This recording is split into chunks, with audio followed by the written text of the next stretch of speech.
Hello everyone, ট্রান্সলেশনের আরও একটি নতুন ক্লাসে সকলকে স্বাগত। যারা প্রথম থেকে ক্লাসটি দেখছো কোনো রকম স্কিপ না করে ক্লাসটি দেখতে থাকো। তো চলো আমরা প্রথমেই যে বাংলা প্যাসেজটি রয়েছে প্রথম লাইনটি দেখে নেব। তো প্যাসেজটার প্রথম লাইন রয়েছে যে রামকৃষ্ণের সহধর্মিণী সারদা দেবী আদর্শ নারী ছিলেন। তো ছিলেন থেকে আমরা বুঝতে পারছি এটা আমরা সিম্পল পাস্ট টেন্সে লিখব, কারণ ছিলেন অর্থে কিন্তু আমরা পাস্টের ঘটনাকেই বুঝি। তো কিভাবে লিখব? তো এখানে সাবজেক্ট কি? সারদা দেবী। তো সারদা দেবী, এবার তার সম্পর্কে যেহেতু বলা হচ্ছে তিনি কেমন ছিলেন, the spiritual consort of Ramakrishna, অর্থাৎ রামকৃষ্ণের সহধর্মিণী ছিলেন। তো এখানে কিন্তু আমরা নাউন ইন অ্যাপোজিশন ব্যবহার করছি। নাউন ইন অ্যাপোজিশন এই গ্রামাটিক্যাল রুলস ব্যবহার করছি, অর্থাৎ কারো সম্পর্কে যখন আমরা যে বিশেষণগুলো যোগ করি তার সম্পর্কে আমরা কিন্তু পরপর দিতে থাকি সেই বিশেষণগুলো, এবং সর্বশেষ একটা ভার্ব দিয়ে সেন্টেন্সটা শেষ করি।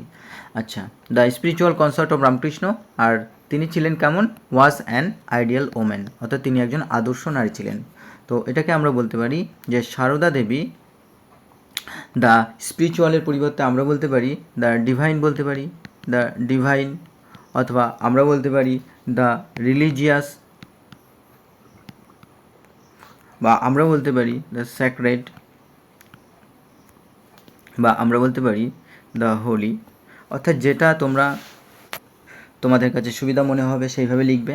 আর কনসার্ট হচ্ছে সহধর্মিণী, বা আমরা স্পাউস বলতে পারি স্ত্রী, বা আমরা বলতে পারি পার্টনার, বা আমরা বলতে পারি কম্পেনিয়ন, বা আমরা বলতে পারি মেট সঙ্গী, বা আমরা বলতে পারি ওয়াইফ নর্মালি। আর ওয়াজ অ্যান কি? আইডিয়াল হচ্ছে আদর্শ। তো আইডিয়ালের আমরা কিন্তু পারফেক্টও বলতে পারি, পারফেক্ট অর্থাৎ আদর্শ, বা আমরা বলতে পারি এক্সেলেন্ট। তো যেটা তোমাদের সুবিধা হবে সেইভাবে তোমরা লিখবে, আর অবশ্যই সিনোনিমসগুলো লিখে নেবে, এগুলো কিন্তু ভোকাব ইনক্রিজ করবে তোমাদের। তো চলো আমরা পরের বাক্যটি লক্ষ্য করি। পরের বাক্যটি আছে, তাহার ন্যায় মধুর স্বভাবা নারী খুব কমই দেখা যায়। খুব কমই দেখা যায়, অর্থাৎ এখান থেকে কিন্তু আমরা বুঝতে পারছি যে এটা সাধারণ সিম্পল টেন্সে লিখতে হবে, সিম্পল প্রেজেন্ট টেন্সেই, কারণ এটা ন্যাচারাল টকিংসের কথা বলা হচ্ছে, অর্থাৎ অলওয়েসের কথা একটা বলা হচ্ছে। তো চলো দেখা যাক। তো a woman with such a sweet nature, অর্থাৎ এত সুন্দর একটা স্বভাবা বা মধুর স্বভাবা নারী ইজ রেয়ারলি সিন, অর্থাৎ খুব দুষ্প্রাপ্য বা খুব কমই দেখা যায়। বা আমরা বলতে পারি a woman with such a sweet, বা উইথ সাচ এ জেন্টল অর্থাৎ ভদ্র বা নম্র, বা প্লিজেন্ট মনোরম, বা আমরা বলতে পারি লাভিং, বা আমরা বলতে পারি গ্রেসিয়াস করুণাময়, বা আমরা বলতে পারি কাইন্ড। আর নেচার বা এখানে কিন্তু ক্যারেক্টার বোঝাচ্ছে, তার প্রকৃতি, ক্যারেক্টার বা পার্সোনালিটি বলতে পারি, বা আমরা বলতে পারি টেম্পারামেন্ট।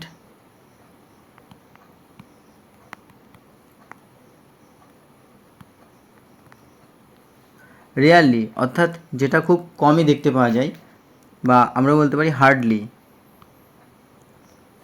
বা আমরা বলতে পারি সেলডম, বা আমরা বলতে পারি স্কার্টসলি,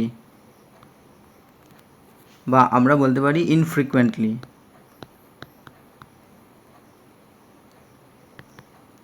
সুতরাং এইভাবে তোমরা কিন্তু লিখতে পারবে। তো চলো পরের বাক্যটি আমরা লক্ষ্য করি। পরের বাক্যটি আছে, সংসারের ভোগবিলাসের প্রতি তাহার বিন্দুমাত্র আসক্তি ছিল না। তো এটা আবার সিম্পল পাস্ট টেন্সে লিখব, ছিল না। তো কিভাবে লিখব? She had not the slightest attachment. She had বলতে কি এখানে সাবজেক্ট, হ্যাড হচ্ছে কিন্তু ছিল অর্থে কিন্তু আমরা হ্যাড ব্যবহার করি, অর্থাৎ এখানে V2 এর কাজ করছে, ছিল না। তাহলে যেহেতু নেগেটিভ সেন্টেন্স, তো নেগেটিভ সেন্টেন্সের জন্য আমরা কিন্তু হ্যাড নট ব্যবহার করেছি। She had not the slightest অর্থাৎ বিন্দু মাত্র, অ্যাটাচমেন্ট অর্থাৎ তার সংযুক্তি কিসের সাথে? টু ওয়ার্ল্ডলি প্লেজার্স, অর্থাৎ যে পার্থিব আনন্দ তার সাথে বা পার্থিব যে সমস্ত ভোগবিলাস সেগুলোর সাথে কিন্তু তার বিন্দুমাত্র আসক্তি ছিল না সেগুলোর প্রতি। বা আমরা বলতে পারি শি হ্যাড নট দ্য স্লাইটেস্টের পরিবর্তে আমরা কিন্তু বলতে পারি যে মিনিমাল বা আমরা বলতে পারি টিনি মানে ক্ষুদ্র, বা আমরা বলতে পারি স্মলেস্ট অ্যাটাচমেন্ট বা তার সাথে সংযুক্তি ছিল না, বা টাস্ট বলতে পারি,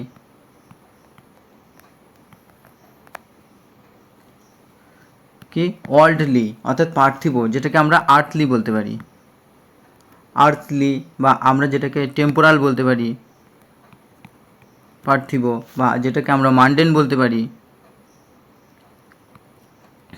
আর প্লেজার্স হচ্ছে এখানে কিন্তু আনন্দ বা যেটা হচ্ছে এনজয়মেন্টসের কথা বলা হচ্ছে, এনজয়মেন্টস বা আমরা ডিলাইটস বলতে পারি, বা আমরা লাক্সারিজ বলতে পারি, বা আমরা অ্যামিউজমেন্ট বলতে পারি, বা আমরা এটাকে গ্রাটিফিকেশনস বলতে পারি।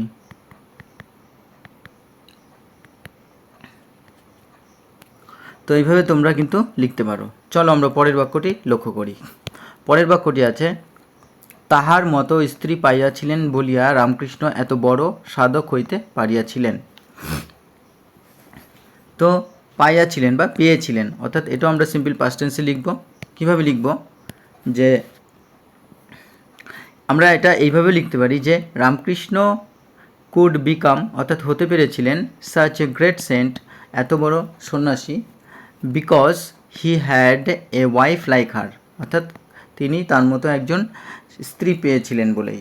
অথবা এইভাবে শুরু করতে পারি, it was because he had a wife like her that তিনি, বা এটা কারণ ছিল তিনি তার মতো একজন স্ত্রী পেয়েছিলেন যে রামকৃষ্ণ যাতে করে একজন সন্ন্যাসী হতে পেরেছিলেন বা সাধক হতে পেরেছিলেন।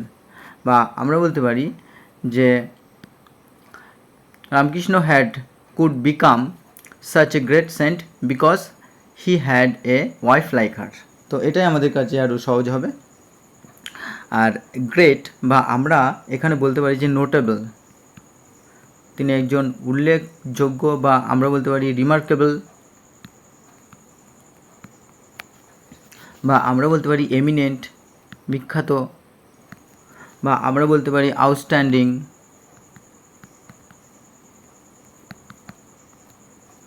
বা আমরা বলতে পারি ডিস্টিংগুইশড।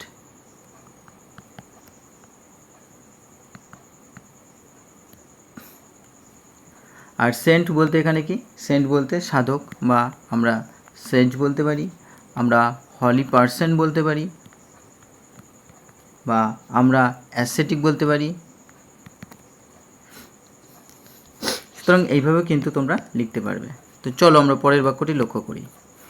পরের বাক্যটি হলো, হিন্দু মুসলিম ধনী দরিদ্র সকলকেই তিনি সন্তানের মতো ভালোবাসিতেন অর্থাৎ ভালোবাসতেন। তো এটাও আমরা সিম্পল পাস্ট টেন্সে লিখব। চলো তাহলে লিখব, শি সাবজেক্ট, লাভড অর্থাৎ ভালোবাসতেন, ভি2 এভরিওয়ান অর্থাৎ তিনি প্রত্যেকেই ভালোবাসতেন, অবজেক্ট তিনি প্রত্যেককেই ভালোবাসতেন, এবং প্রত্যেকে কারা, হিন্দু মুসলিম, রিচ অর্থাৎ ধনী, অ্যান্ড পোর দরিদ্র, লাইক হার ওন চিলড্রেন অর্থাৎ তার নিজের সন্তানের মতো তিনি প্রত্যেককেই ভালোবাসতেন, বা তিনি প্রত্যেককেই কী করতেন, শ্রদ্ধা করতেন, প্রত্যেককেই শ্রদ্ধা করতেন, অ্যাডোড বা আমরা বলতে পারি রেসপেক্টেড, শ্রদ্ধা করতেন, বা আমরা বলতে পারি চেরিশড, বা আমরা বলতে পারি cared for Hindu Muslim rich and poor, বা আমরা বলতে পারি ভ্যালুড অর্থাৎ প্রত্যেককেই গুরুত্ব দিতেন। সুতরাং এইভাবে কিন্তু আমরা লিখতে পারি। তো চলো আমরা পরের বাক্যটি লক্ষ্য করি। পরের বাক্যটি আছে, একবার এক গরিব মুসলমানকে নিজের হাতে খাওয়াইয়া তাহার খাবার পাত্র নিজেই পরিষ্কারও করিয়াছিলেন। তো এটাও আমরা সিম্পল পাস্ট টেন্সে লিখব। কীভাবে লিখব চলো দেখি। তো একবার অর্থাৎ অনস, কি তিনি ব্যক্তিগতভাবে একজন মুসলিমকে খাইয়েছিলেন। তো শি সাবজেক্ট, পার্সোনালি অর্থাৎ ব্যক্তিগতভাবে, ফেইড ভি2 খাইয়েছিলেন এ পোর মুসলিম ম্যান, এটা হচ্ছে অবজেক্ট, একজন দরিদ্র মুসলিম মানুষকে, অ্যান্ড এবং তো আরেকটি সেন্টেন্স যোগ করা হচ্ছে ইভেন এমনকি, কি ক্লিনড পরিষ্কার করেছিলেন অর্থাৎ শি ক্লিনড। তো তো এটারই কিন্তু অবজেক্ট অর্থাৎ এটারই কিন্তু ভার্ব হিসাবে যুক্ত হচ্ছে আরেকটি সেন্টেন্স, হিজ ফুড ইউটেনসিলস, অর্থাৎ এটা হচ্ছে অবজেক্ট আর এটা হচ্ছে V2 দ্বিতীয় সেন্টেন্সের, হারসেলফ তিনি নিজেই, অর্থাৎ এখানে রিফ্লেক্সিভ প্রোনাউন ব্যবহার করা হচ্ছে, যেহেতু নিজেই করেছিলেন সেই কারণে কিন্তু রিফ্লেক্সিভ প্রোনাউন আমরা ব্যবহার করেছি। তো এখানে আমরা বলতে পারি অন শি, ইন পার্সনও বলতে পারি আমরা, পার্সোনালি বা ইন পার্সন অর্থাৎ নিজে ব্যক্তিগতভাবে, বা বাই হারসেলফও বলতে পারি নিজে, বা আমরা বলতে পারি ইন্ডিভিজুয়ালিও কিন্তু বলতে পারি, ইন্ডিভিজুয়ালি নিজে ব্যক্তিগতভাবে। আর ফেড বা খাইয়েছিলেন, বা আমরা এটাকে বলতে পারি সার্ভড পরিবেশন করেছিলেন, বা আমরা বলতে পারি গেভ ফুড অর্থাৎ খাবার দিয়েছিলেন। ইভেন ক্লিনড বা ওয়াশড বলতে পারি ধুয়েছিলেন, বা আমরা বলতে পারি স্ক্রাবড পরিষ্কার করা। আর ইউটেনসিলস হচ্ছে বাসনপত্র, যেটাকে আমরা বলতে পারি ডিশেস, বা আমরা যেটাকে বলতে পারি কি কাটলারিস বাসনপত্র, বা আমরা বলতে পারি কিচেন ওয়্যার্স।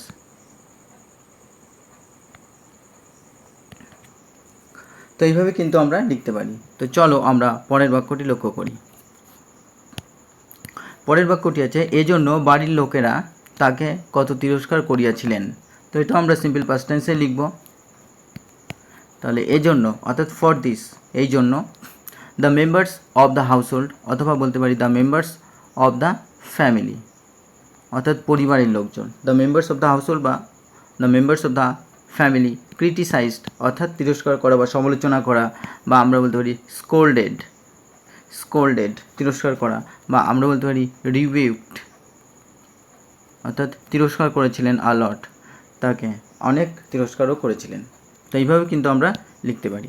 চলো পরের বাক্যটি লক্ষ্য করি।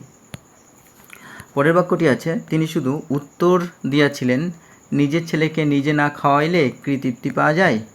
তো এখানে কিন্তু আবার এটা সিঙ্গেল ইনভার্টেড কমার ডবল ইনভার্টেড কমার মধ্যে স্পিচ বোঝাচ্ছে, তো সেইভাবে আমরা লিখব। চলো, তো এটাকে এইভাবে লেখা যেতে পারে, শি সিম্পলি রিপ্লাইড, তিনি সাধারণভাবে উত্তর দিলেন।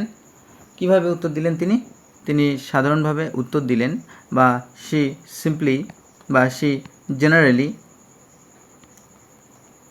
বা শি ন্যাচারালি রিপ্লাইড বা অ্যান্সার্ড উত্তর দিলেন। কি উত্তর দিলেন? যে হাউ ক্যান ওয়ান ফিল অর্থাৎ কোনো একজন কীভাবে এটা অনুভব করতে পারে অর্থাৎ স্যাটিসফাইড বা সন্তুষ্টি অনুভব করতে পারে উইদাউট ফিডিং অনস ওন চাইল্ড, নিজের ছেলেকে নিজে হাতে না খাইয়ে। তো এটাই তিনি কিন্তু বোঝাতে চাইলেন, বা আমরা কন্টেন্টেড লিখতে পারি, কন্টেন্টেড সন্তুষ্ট হওয়া, বা আমরা প্লিজড বলতে পারি সন্তুষ্ট হওয়া, খুশি হওয়া, বা আমরা গ্র্যাটিফাইড বলতে পারি, বা আমরা হ্যাপি বলতে পারি। আর ফিডিং বা সার্ভিং বলতে পারি, বা আমরা বলতে পারি গিভিং ফুড। তো বন্ধুরা এইভাবে কিন্তু আমরা লিখতে পারি। অনেক অল্টারনেট প্রসেস তোমাদের দেখানো হলো, সাথে এক্সট্রা ভোকাব দেওয়া হলো এবং সিনোনিম যে সমস্ত দেওয়া হলো অবশ্যই লিখে নেবে। তো বন্ধুরা এই ছিল আজকে একটি very important Bengali to English ট্রান্সলেশনের প্রসেস। আশা করি তোমাদের ক্লাসটি ভালো লেগেছে। যারা চ্যানেলে প্রথম অবশ্যই সাবস্ক্রাইব করে পাশে থাকা বেল আইকনটি প্রেস করে রেখো, এবং যারা প্রতিনিয়ত ক্লাস দেখো তাদেরকে অসংখ্য ধন্যবাদ। তোমরা এইভাবে পাশে থাকো, তোমাদের জন্য অলওয়েজ আমি ফ্রি ক্লাস প্রোভাইড করে থাকি এবং ভবিষ্যতেও করব। যতদিন তোমাদের ডেসক্রিপটিভ ইংলিশ কাজে লাগবে আমি তোমাদের হেল্প করার জন্য সর্বদাই পাশে আছি। ধন্যবাদ।